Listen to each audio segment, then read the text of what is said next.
Le principal, c'est Christ, on l'a entendu. L'essentiel, c'est entendre la parole. On a vécu 2 belles soirées, là, lundi, mardi, où vraiment le Seigneur nous a parlé. Et je bénis Dieu pour ces temps, pour cette semaine. C'est tellement important de passer de temps en temps un temps à part pour le Seigneur. Je dis pas comme le dimanche. On vient le dimanche, c'est des temps à part, c'est bien.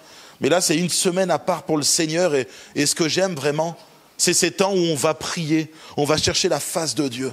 C'est tellement bon de se faire une semaine de temps en temps comme ça. Si vous voulez, on peut en faire une par mois. Hein. Oula. Ah. Enfin, vous pourrez le faire sans moi, mais une de temps en temps, c'est bien. On va prier, demander au Seigneur de vraiment ouvrir nos cœurs ce soir, c'est important. Et puis, ensuite, on entendra la parole et on passera un temps à prier, à chercher la face de Dieu et savoir ce qu'il veut pour nous, l'essentiel. C'est ça le thème de notre semaine. Revenir à l'essentiel, c'est tellement important. Seigneur mon Dieu, je te remercie pour cette semaine qu'on a mis à part pour toi. Je te remercie pour notre Église qui est là et qui cherche ta face, qui cherche à revenir à l'essentiel. Et Seigneur mon Dieu, je te remercie pour ce lundi où Christ a été mis à l'honneur, ce mardi où la parole de Christ a été à l'honneur aussi également, et où on a compris qu'il fallait, Seigneur Jésus, te mettre en premier dans nos vies et entendre tout ce qui vient de toi, tout ce qui vient de ta parole. Et Seigneur mon Dieu, ce soir, nous nous attendons aussi à recevoir quelque chose de toi. Seigneur mon Dieu, je te remercie de venir toucher les cœurs. Seigneur mon Dieu, de venir relever, fortifier, consoler, guérir. Seigneur mon Dieu, tu sais ce que les gens ont besoin. Et Seigneur mon Dieu, nous voulons aussi que nos cœurs soient grandement ouverts pour revenir à l'essentiel. Seigneur, tu es l'essentiel. Tout ce qui vient de toi, c'est notre essentiel. Nous avons besoin de toi. Et nous nous rendons compte à quel point nous sommes faibles sans toi. Seigneur, merci pour ton amour. Merci pour ta parole. Merci pour tout ce que tu as fait, pour qui tu es, Seigneur. Que gloire te soit rendue, Jésus. Amen. Alléluia.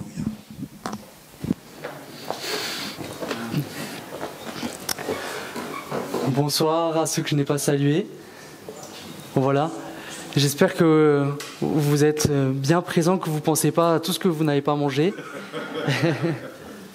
Donc, le thème, comme vient de le dire Laurie, de cette semaine, c'est revenir à l'essentiel.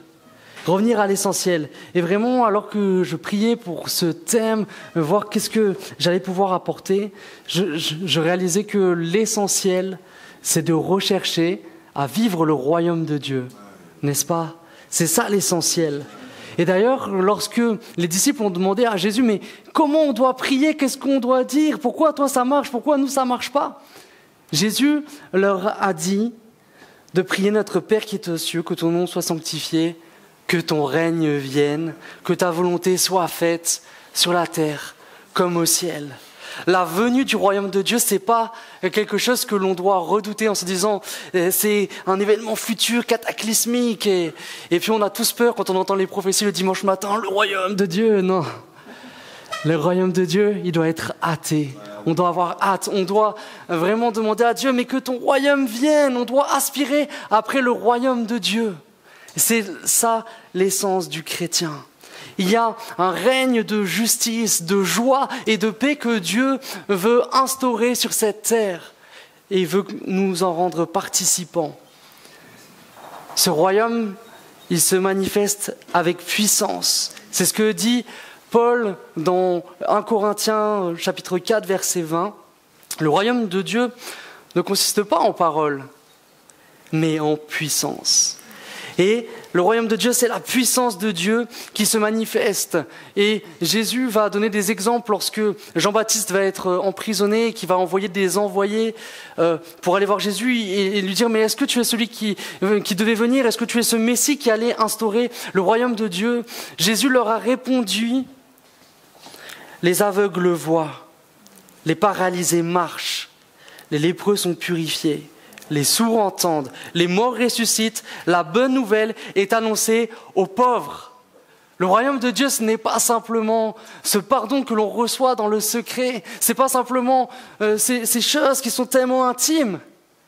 Mais le royaume de Dieu, c'est le miracle visible, ce témoignage puissant. Le royaume de Dieu, ce sont des guérisons physiques, des guérisons émotionnelles, des choses incroyables. C'est ça que nous devons rechercher. Alors, lorsque je fais un petit peu l'état des lieux de ma vie, peut-être de nos églises du XXIe siècle, je me rends compte que nous ne vivons pas pleinement le royaume de Dieu. Nous ne vivons pas pleinement cette mesure de puissance. Est-ce que Dieu en est la cause? Bien, je ne le crois pas. Je crois que ce qui fait que nous ne vivons pas aujourd'hui pleinement le royaume de Dieu, c'est nos modes de vie, c'est nos mentalités, c'est nos raisonnements. Je crois que nous sommes loin de vivre comme les premiers chrétiens. Nous sommes loin de vivre comme eux. Je crois que nous avons parfois oublié le comment vivre le royaume de Dieu. Comment on fait pour le vivre. Et ce soir, je voudrais voir avec vous quelle est la clé. Quelle est la clé pour vivre ce royaume? Non pas une clé que j'ai trouvée moi tout seul, quelque chose de mystérieux, de secret, mais la clé que Jésus lui-même nous a enseignée. Parce que c'est ça qui nous intéresse. Qu'est-ce que Jésus a à nous dire? Ce que nous allons voir ce soir se trouve dans Matthieu au chapitre 11 au verset 12. Voici l'enseignement de Jésus que je lis dans la version Semeur. Depuis l'époque où Jean-Baptiste a paru jusqu'à cette heure, le royaume des cieux se force un passage avec violence et ce sont les violents qui s'en emparent. C'est vraiment ce qui va attirer notre attention ce soir, ces versets clés. Deux affirmations de Jésus. La première affirmation, c'est que à partir du moment où Jean-Baptiste est arrivé, ce trait d'union entre l'Ancien Testament et le Nouveau, celui qui était comme la voix d'Élie qui annonçait le Messie, à partir du moment où Jean-Baptiste est paru, le royaume de Dieu s'est forcé un passage avec violence. La version Louis II dit « Le royaume des cieux est forcé ». Voilà quel temps nous sommes en train de vivre et ça fait plus de 2000 ans que ça dure, mais le royaume des cieux est forcé. Jésus est celui qui a forcé le royaume de Dieu. Parce qu'il a quitté le ciel, il est venu sur la terre. Parce qu'il est venu vaincre la mort et celui qui avait le pouvoir de la mort, c'est-à-dire le diable. Parce qu'il est remonté au ciel et il nous a envoyé son esprit pour que son œuvre, au travers la puissance de son esprit, continue de se répandre. Oui, le royaume des cieux est forcé. Oui, Dieu a fait sa part. Oui, Jésus a payé le prix pour que nous puissions vivre ce royaume. Et c'était le prix de sa vie, de son obéissance, de son sang. Cependant, tout le monde ne bénéficie pas du royaume de Dieu. Et la réalité, et c'est ce que nous voyons, c'est qu'il y a seulement un type de personne qui va expérimenter le royaume de Dieu. C'est la personne qui est violente, ce sont les violents qui s'en emparent. Oui, le royaume des cieux est forcé, mais seulement les violents s'en emparent. Bien sûr, il n'est pas question d'être violent envers quiconque. Alors vous pouvez vous rassurer, je ne vais pas être violent ce soir envers vous. Mais c'est être violent envers soi-même. Et Paul pouvait dire « Je traite durement mon corps pour obtenir la couronne incorruptible que Dieu lui remettra lorsqu'il viendra dans son règne. » Traiter durement son corps. Et la question que je veux me poser, que je veux nous poser ce soir, c'est est-ce que vis-à-vis des choses de Dieu, je suis quelqu'un de violent? Ou est-ce que il faut y aller mollo avec les choses de Dieu, avec parcimonie? La question que je voudrais nous poser, c'est est-ce que ma vie montre que le zèle de sa maison me dévore, ou est-ce que ma vie montre que le zèle de sa maison m'endort? Alors j'espère que personne ne va s'endormir ce soir. J'espère que vous êtes tous bien là, parce que le zèle, ça ne fait pas dormir a priori. Alors on va continuer. Alors 4 façons d'être un violent pour s'emparer du royaume de Dieu. La première chose que je voudrais voir avec vous, c'est qu'il faut s'efforcer d'écouter attentivement la parole de Dieu. Je ne vais pas reprêcher la prédication de notre frère Musard d'hier, mais je veux simplement attirer votre attention sur ce que Jésus nous dit dans la parabole du semeur. Jésus nous met en garde sur notre manière d'écouter la parole de Dieu. Matthieu au chapitre 13, verset 19. Il est dit, « Chaque fois que quelqu'un entend le message qui concerne le royaume et ne le comprend pas, le diable vient arracher ce qui a été semé dans son cœur. Tel est celui qui a reçu la semence au bord du chemin. » Donc, qu'est-ce que nous voyons ici ? Nous voyons que vivre le royaume de Dieu, ça commence par une compréhension du message de la parole de Dieu. Et quand on regarde un peu plus attentivement cette parabole, en ne prenant pas simplement ce verset en dehors de son contexte, on se rend compte que le fait de ne pas comprendre, ce n'est pas une question d'intelligence. Ce n'est pas une question d'il y a des gens qui sont érudits, cultivés et d'autres non. La question qui se pose, c'est est-ce que les gens écoutent de manière superficielle ou est-ce que les gens écoutent vraiment la parole de Dieu ? La réalité, c'est que si on est là ce soir et qu'on est déjà en train de penser à vendredi soir, soirée merveilleuse où je vais manger tout ce que je voudrais, si on est en train de penser qu'on est fatigué, et oui, on est fatigué quand on ne mange pas, si on est en train de penser que j'ai peut-être une notification sur mon portable, alors on passera à côté de la parole de Dieu ce soir pour nous. Et alors on passera à côté du fait de vivre ces moments tellement extraordinaires où le royaume des cieux est forcé, où il peut se passer quelque chose. Il faut écouter avec toute son attention. Et c'est pourquoi, dans cette parabole, Jésus dit, verset 8, que celui qui a des oreilles pour entendre, entende. On peut avoir des oreilles, mais il faut faire l'effort d'entendre.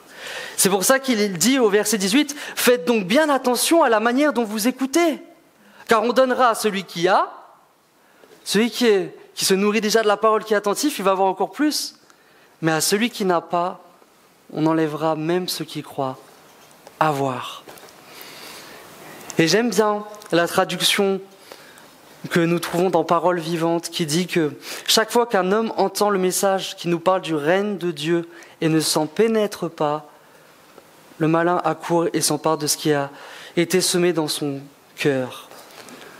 Il faut recevoir cette parole, il faut la prendre près de son cœur. Et alors elle va produire du fruit. Alors j'espère que ce soir vous allez être attentifs sur la suite de ce message. Amen. Deuxième chose, pour vivre le royaume de Dieu, pour vivre cette violence du royaume de Dieu, c'est se repentir avec énergie. Avec énergie. Dans le Nouveau Testament, nous réalisons que l'annonce du royaume de Dieu qui vient s'accompagne toujours d'une exhortation à la repentance.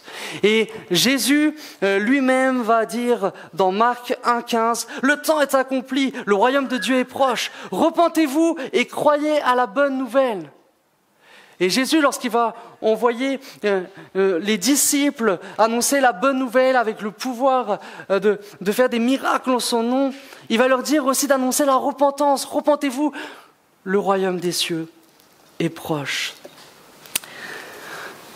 Lorsque nous voulons vivre le royaume des cieux, nous devons impérativement passer par la repentance, la véritable repentance.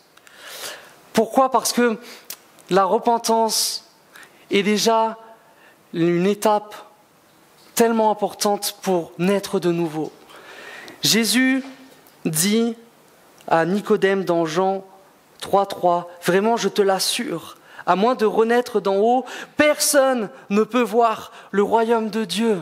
Personne. » Alors s'il y a des gens ce soir qui ont l'impression qu'il leur manque quelque chose depuis tant de temps, et s'il y a des gens qui nous regardent à la vidéo, peut-être qui ont l'impression qu'ils ne vivent pas le royaume des cieux.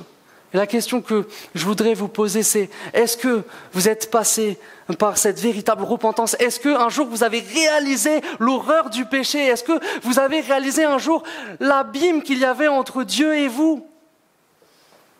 Est-ce que vous avez demandé pardon pour vos péchés? Et si vous avez vécu la repentance, alors le Seigneur aura posé sa main et vous serez nés de nouveau. Et vous aurez été remplis de son Saint-Esprit. La repentance est le préalable pour entrer dans le royaume de Dieu. Mais la repentance, elle doit être persévérante. La repentance, c'est tout au long de notre vie, parce que tout au long de notre vie, nous faisons des erreurs. Tout au long de notre vie, nous faisons des choses qui nous séparent de Dieu.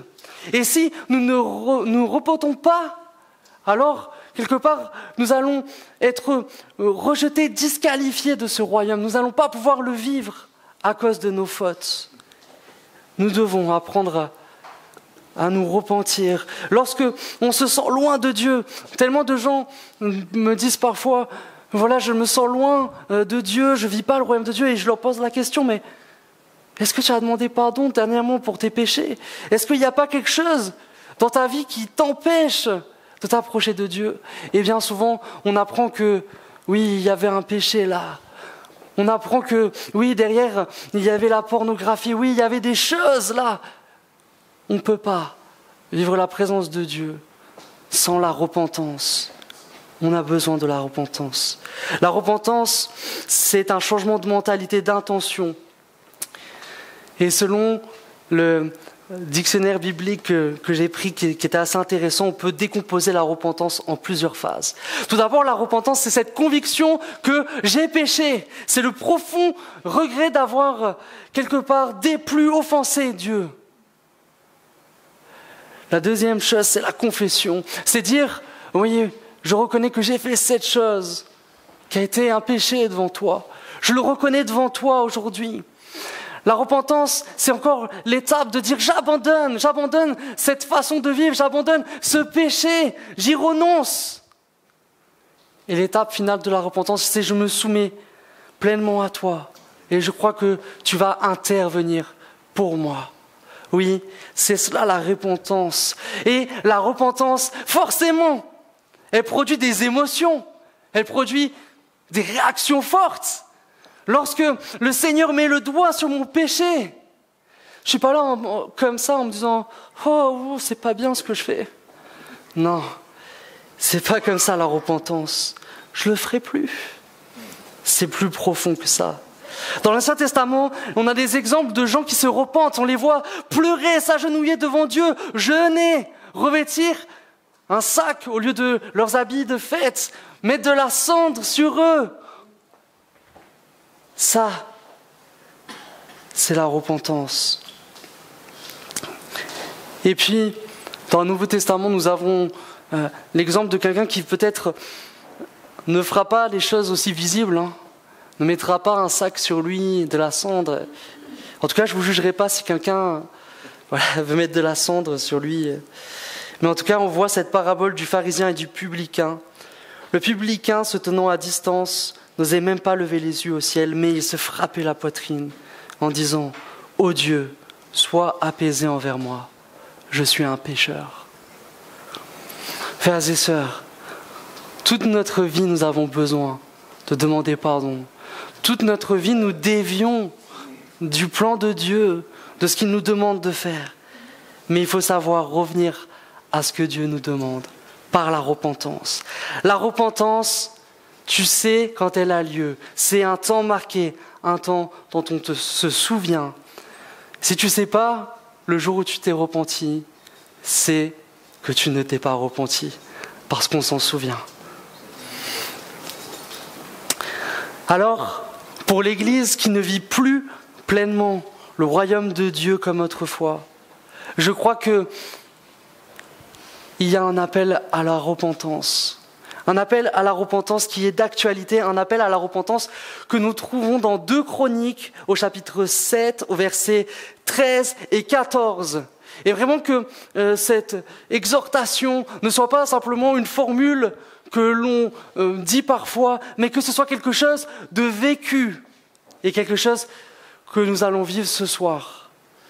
Verset 13, Dieu dit « Quand je fermerai le ciel et qu'il n'y aura pas de pluie, quand j'ordonnerai aux sauterelles de consumer le pays, quand j'enverrai la peste parmi mon peuple, si mon peuple, sur qui est invoqué mon nom, s'humilie, prie et cherche ma face, et s'il se détourne de ses mauvaises voies, je l'exorcerai des cieux, je lui pardonnerai son péché et je guérirai son pays. » Alors que le ciel semble être parfois fermé, alors que parfois on se dit, mais où est la pluie du Saint-Esprit? Où est la pluie de la guérison de l'Éternel? Prenons avec attention, avec sérieux, cette parole de Dieu. Oui, quand même il fermerait le ciel et qu'il n'y aurait pas de pluie, les choses pourraient changer. Si le peuple s'humilie, prie, cherche sa face, s'il se détourne de ses mauvaises voies. Amen. Alors mon point suivant, c'est comment vivre cette violence du royaume de Dieu, et c'est lié, c'est dans la continuité, c'est poser des actes radicaux. Radicaux. Aujourd'hui, on a l'impression parfois d'entendre un christianisme un petit peu cool. Un christianisme finalement assez permissif. Un christianisme qui est plus un style de vie parfois qu'autre chose. Mais le royaume de Dieu se vit à 100%, ou bien il ne se vit pas du tout. Et là, par exemple, je pensais à ce passage, cette parole de Jésus, Marc, chapitre 9, versets 43-48. Si ta main cause ta chute, coupe-la, car il vaut mieux pour toi entrer dans la vie avec une seule main que de garder les 2 mains et d'être jeté en enfer dans le feu qui ne s'éteint pas. Si ton pied cause ta chute, coupe-le, car il vaut mieux pour toi entrer dans la vie avec un seul pied que de garder les 2 pieds et d'être jeté en enfer. Si ton œil cause ta chute, jette-le au loin, car il vaut mieux pour toi entrer avec un seul œil dans le royaume de Dieu que de garder les 2 yeux. Non seulement de ne pas entrer dans le royaume de Dieu et d'être jeté en enfer, où le ver rongeur ne meurt point et où le feu ne s'éteint jamais. L'entrée dans le royaume de Dieu ne se fait jamais sans action radicale. Et cette radicalité, elle est contre le péché. Le péché. Notre péché ne doit pas être toléré, frères et sœurs, dans nos vies. Le péché n'est pas cet ami que nous pouvons nous trimballer toute notre vie. Il n'y a pas de péché mignon. Le péché, c'est le péché. Le péché nous aveugle. Le péché nous éloigne de Dieu. Le péché nous condamne à la mort si nous continuons une vie durant à le pratiquer sans le combattre. Oui, notre péché doit être combattu avec violence. Et dans Hébreux 12, verset 4, il est dit « Vous n'avez pas encore résisté jusqu'au sang en luttant contre le péché. » Combien de fois on lutte, mais sans vraiment lutter? Combien de fois, très rapidement, on baisse les bras? Mais il est question de résister jusqu'au sang en luttant contre le péché. Dans Hébreux 12, verset 14, il est encore dit que sans la sanctification, sans cette mise à part, sans ce perfectionnement par rapport au péché, nul œil verra le Seigneur. Et la vérité, c'est que nul ne verra le royaume de Dieu ici-bas. Et sans sanctification, une vie durant, sans se mettre à part, une vie durant à pratiquer le péché, alors on ne verra pas le Seigneur à la fin. Mais il faut combattre le péché avec ardeur. Il faut être violent contre le péché. Oui, le royaume de Dieu ne peut pas s'accommoder de la culture du compromis avec le péché. Il n'y a pas un peu de royaume de Dieu, un peu de péché, ça ne fonctionne pas. Et la réalité, c'est que la souffrance que parfois nous impose le fait de lutter contre le péché, parce que c'est plus dur de respecter les commandements de Dieu, ce n'est pas une excuse pour ne pas le faire. Dieu va pas dire, ah oui, mais s'il fait telle chose, il va souffrir, donc je vais lui permettre de continuer à pécher, et puis je vais quand même lui faire voir le royaume de Dieu, et puis comme ça tout le monde sera content. Il n'y a pas de gloire sans souffrance. Il n'y a pas de chemin de traverse. Il faut lutter. Jésus a pu détrôner le diable qui semblait régner en maître sur la terre parce que le diable n'avait rien en lui. Il a pu imposer le royaume de Dieu sur terre parce que le diable n'a rien pu avoir de Jésus, parce qu'il n'y a pas eu un péché de Jésus, parce qu'il a lutté jusqu'à la mort contre le péché. Oui, de même que Jésus, nous devons faire en sorte que le péché n'ait rien en nous. Nous devrions faire en sorte que le diable n'ait rien en nous. Nous devrions faire en sorte le plus possible que le diable ne puisse pas nous accuser de quoi que ce soit. Et vous savez, dans mes premières années de conversion, voilà, ça fait 17 ans, c'était pas hier, j'ai vraiment eu des problèmes avec le péché, avec, je l'ai un peu évoqué, avec la pornographie et toutes ces choses.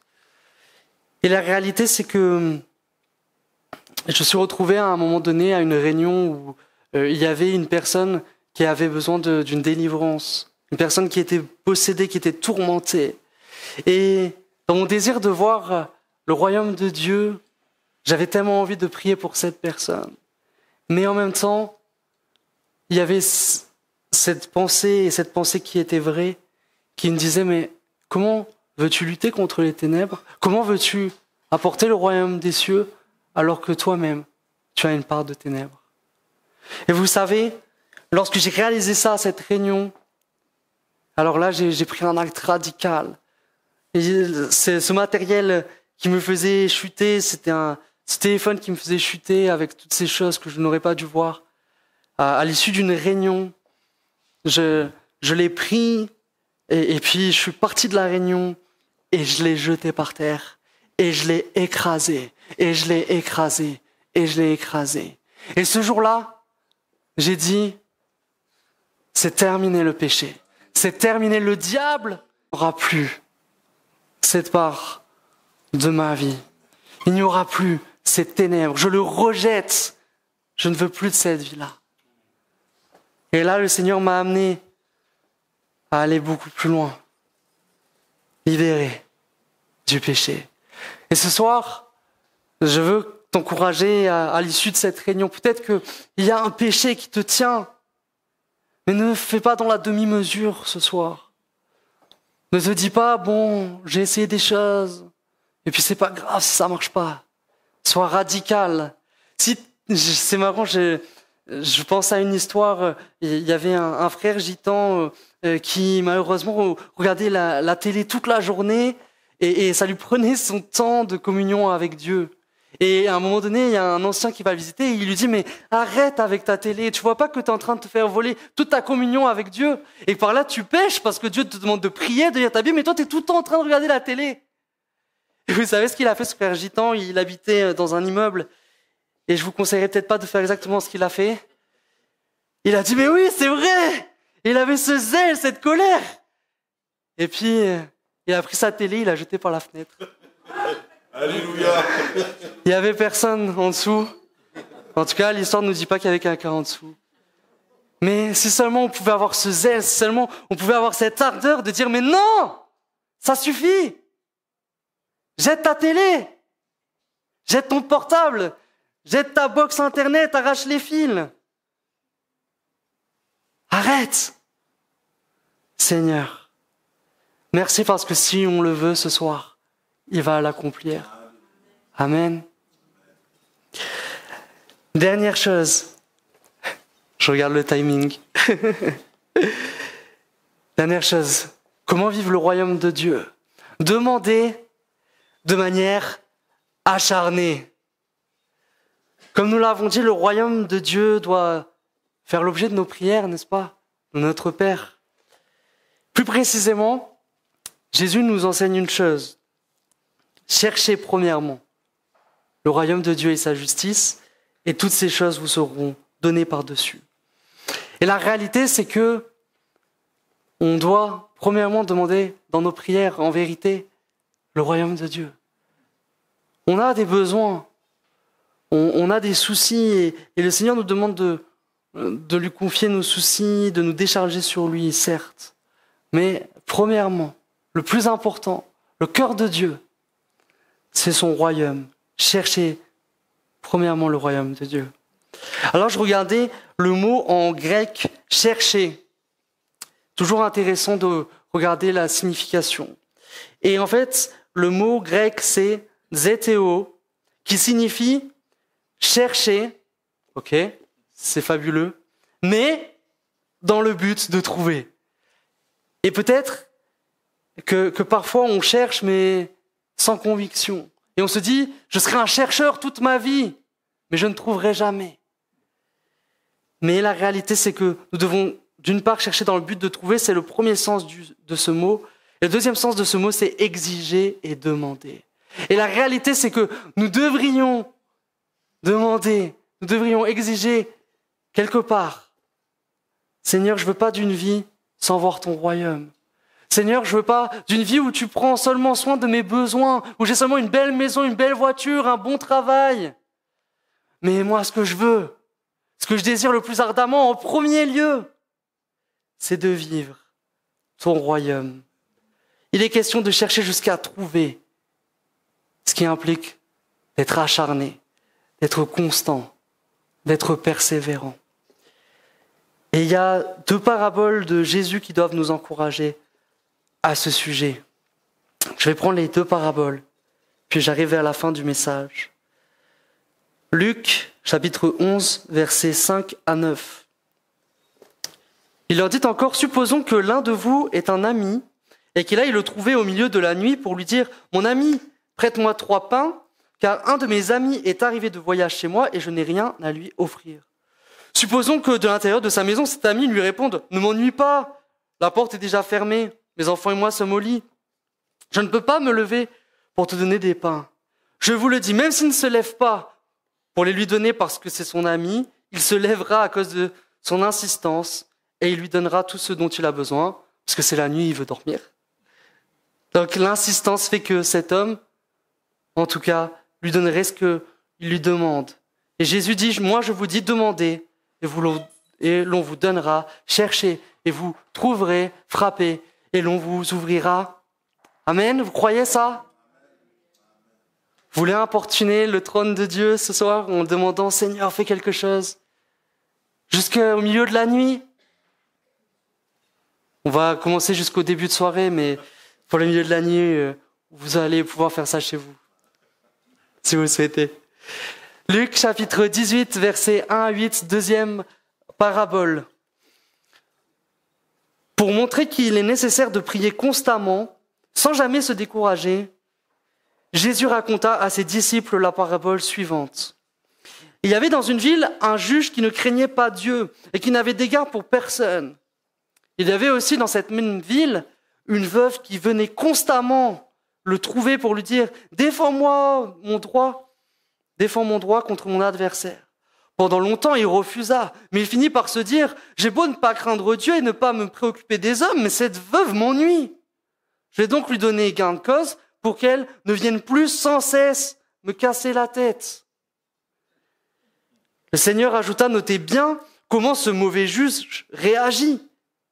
Alors, pouvez-vous supposer que Dieu ne défendra pas le droit de ceux qu'il a choisis et qui crient à lui jour et nuit et qu'il tardera à leur venir en aide?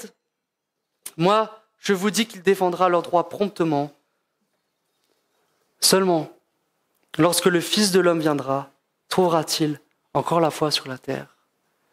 Et la question que le Seigneur veut nous poser, c'est est-ce que finalement nous ne demandons pas beaucoup? Est-ce que finalement nous ne persévérons pas parce que nous n'y croyons plus vraiment? Parce que nous nous disons, tant de fois nous avons prié pour les miracles, tant de fois nous avons eu des échecs. Alors je n'y crois plus vraiment, alors je ne prie plus. Quel est l'état de notre foi ce soir? Est-ce que notre foi est telle que nous sommes sûrs que, en réponse à nos prières, persévérantes, soir après soir, est-ce que nous sommes sûrs qu'il va y avoir une différence? Est-ce que nous sommes sûrs que le Seigneur va agir? Moi, je veux en être sûr. Moi, je veux être du côté de la foi ce soir. Et je veux dire comme Jacob, lorsqu'il combattait avec Dieu, je ne te laisserai pas partir sans que tu ne m'aies béni. Oui, frères et sœurs, nous allons passer un temps maintenant de prière. Nous allons passer un temps de prière. Nous allons nous mettre devant lui avec foi. Soyons dans la foi ce soir. Que Dieu vienne secourir notre foi. Si tu chancelles dans la foi, demande au Seigneur, donne-moi davantage de foi. Mais que tous ensemble nous puissions être dans la foi ce soir. La foi que le Seigneur veut se manifester. La foi que nos prières vont monter vers son trône. La foi qu'il peut se passer quelque chose. La foi que le royaume des cieux peut se manifester. La foi que, oui, il va y avoir non seulement des conversions, mais il va aussi y avoir des miracles, des guérisons parmi nous. Oui, prenons un temps. Peut-être que tu as besoin ce soir de te repentir, d'avoir manqué de foi. Peut-être que tu as besoin de te repentir, d'avoir fait tel ou tel péché, telle habitude de péché. Peut-être que tu as besoin de ce temps de repentance. Alors ce soir, nous allons prendre un temps pour demander pardon. Et puis nous allons prendre un temps pour nous engager, pour dire, oui, je prends des décisions. Oui, j'ai identifié quel est le problème. Et je veux, Seigneur, apporter un remède. Je veux prendre des actes concrets pour cela. Et puis, ensuite, nous allons demander à Dieu, Seigneur, alors que nous nous repentons, alors que nous nous engageons devant toi, manifeste-toi. Vous voulez faire ça ce soir, frères et sœurs? Alors, on va prendre un temps de prière et j'aimerais que chacun puisse élever la voix. Je vais commencer à prier, mais que personne ne reste la bouche fermée, ne reste pas la bouche fermée ce soir. Ce message, je suis convaincu que c'est un message du Seigneur. Et je suis convaincu que ce qui va faire la différence, c'est est-ce qu'on entend et est-ce qu'on met en application? Est-ce qu'on fait vraiment attention à ce que le Seigneur nous dit? Oui, le Seigneur revient bientôt. Et ce soir, il nous parle instamment, il insiste et il nous dit, il faut que vous viviez le royaume des cieux. Alors que des voix s'élèvent après en la prière. Père, merci pour ta parole. Merci parce que tu as permis que le royaume des cieux soit forcé. Merci parce que tu as envoyé ton Fils Jésus qui est venu nous apporter ta présence, qui est venu être Dieu avec nous, qui, par sa vie, nous a ouvert le ciel. Merci. Merci pour ce Jésus qui a vaincu la mort, qui a vaincu le diable et tous ses démons. Merci pour ce Jésus qui est remonté au ciel et qui nous a envoyé son Saint-Esprit, son esprit, sa puissance pour continuer ses œuvres sur cette terre. Merci parce que tu as fait ta part, mon Dieu. Et ce soir, nous voulons faire notre part. Ce soir, nous ne voulons pas être endormis. Ce soir, nous ne voulons pas rester les bras croisés, la bouche fermée. Mais ce soir, nous voulons être de ceux qui s'emparent du royaume des cieux. Nous voulons être de ceux qui se font violence à eux-mêmes. Nous voulons être comme ces premiers chrétiens qui n'ont pas refusé de tout donner, de tout abandonner. Oui, Seigneur, nous voulons te demander pardon. Pardon, Seigneur, pour toutes ces fois où nous mettons ton royaume de côté. Pardon, Seigneur, pour toutes ces choses qui sont plus importantes à nos yeux que ton royaume. Viens nous pardonner, viens nous secourir, viens nous relever, viens nous aider, Seigneur.